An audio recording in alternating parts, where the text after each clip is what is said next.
mga kantingero. Anong pangalan mo? Angela. Angeline. Siya si Angeline. Na duwende.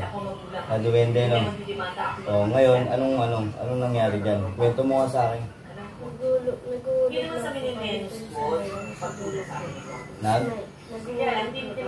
Naghuhulog ng pera. Sa may? Sa dulo. Ngayon, ano yun? Anong puno yun? Ha? Sa Bakanteng Lote. Tapos, ano nangyari doon? Gabi na yun. Tapos, ano nangyari? May nasagi ka. Pag uwi mo rito, anong naramdaman mo? May tumutubo na. So, ito nga yun, no? Patingin. Ayun, ito. Tutok mo rito, dali. Ayan, magmula dyan. Tapos, hanggang doon sa may maselang bahagi niya rito, no?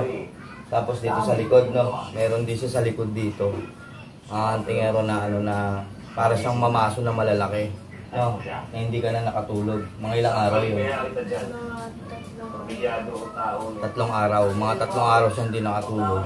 Dahil doon sa yung bilog-bilog niya parang mamaso, di ba? O, so yun. At nagpatawas ka. Nagpatawas si tito mo, di ba? Nagpatawas kayo. Anong nangyari doon? May nakita ko may duwende. Ilan sila? 3. 3 duwende. Ang isa ron nasagi mo.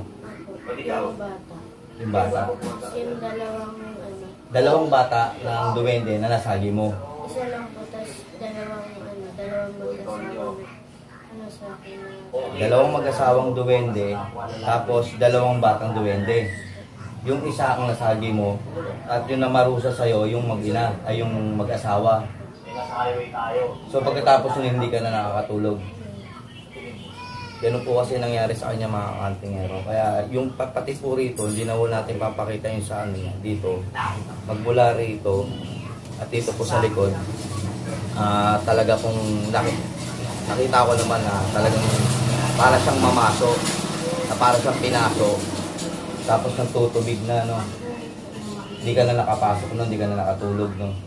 Dahil nung pinuntahan ko po siya mga kantingero, meron siyang mga, ano na siya, lantang gulay na, no? Hindi mo na mawari yung sarili mo nun, di ba? Yun. So, yun nga po mga kanti. Dahil dito, sa, sa pagganap, na hindi ko na pinakita sa videong pagganap, mga ilang araw, pagkapunta ko, ha? Sumasakit. Tapos nung time na ginamot na kita, hindi na siya kumirot, hindi na siya no.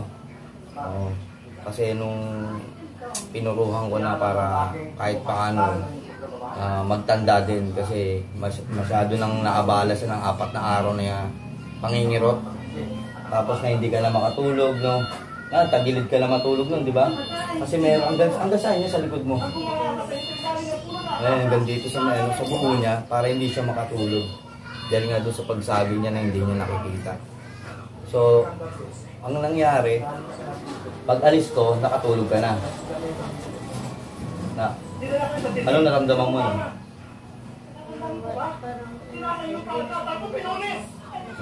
Hindi na siya kumikirot masyado. Simula nung ginamot na kita, no? So ngayon, anong aral mo doon? Anong aral mo doon? Marami.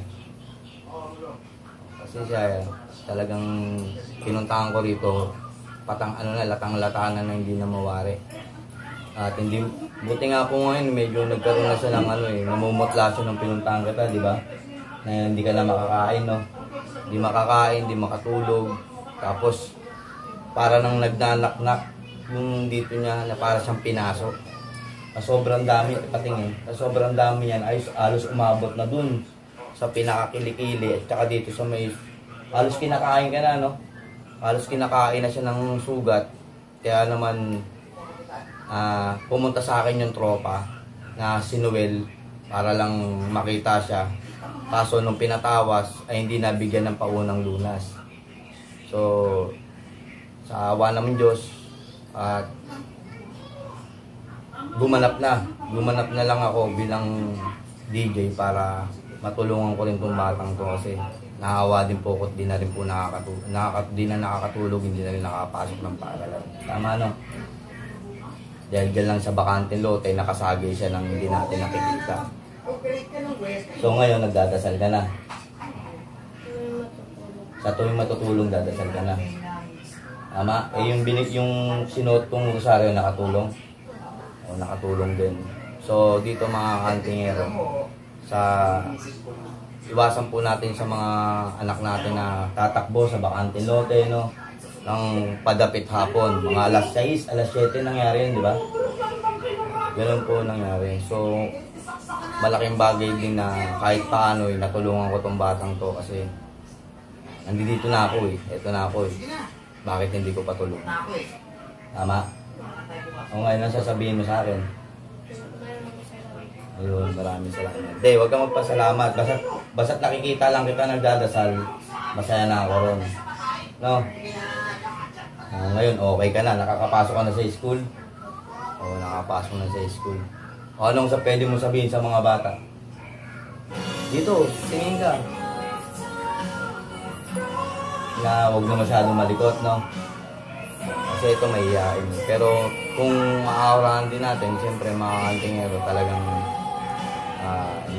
natulungan natin sa tulong ng Diyos. Kaya dito mga kantingero, sa pagbisita ko ulit dito sa ating ginamot na ang pangalan mo ulit? Angeline Gaspar. Natuwa ako na kahit paano nakatulong. So doon mga kantingero, pinamahagi ko lang din na iwasan po natin sa mga anak natin na tatakbo sa lalo ng palubugang araw na hindi natin nakikita. Baka masagi din at magaya rin sa tulad niya na ngayon ay naging aral din para sa mga bata. Katulad ng sa mga kalaro mo, ganun din, no? Hindi na rin sila masyadong naglalabas pag mga tapon. Yun lang mga kantingero at magandang tanghali na at napadaan lang ako rito. Salamat po.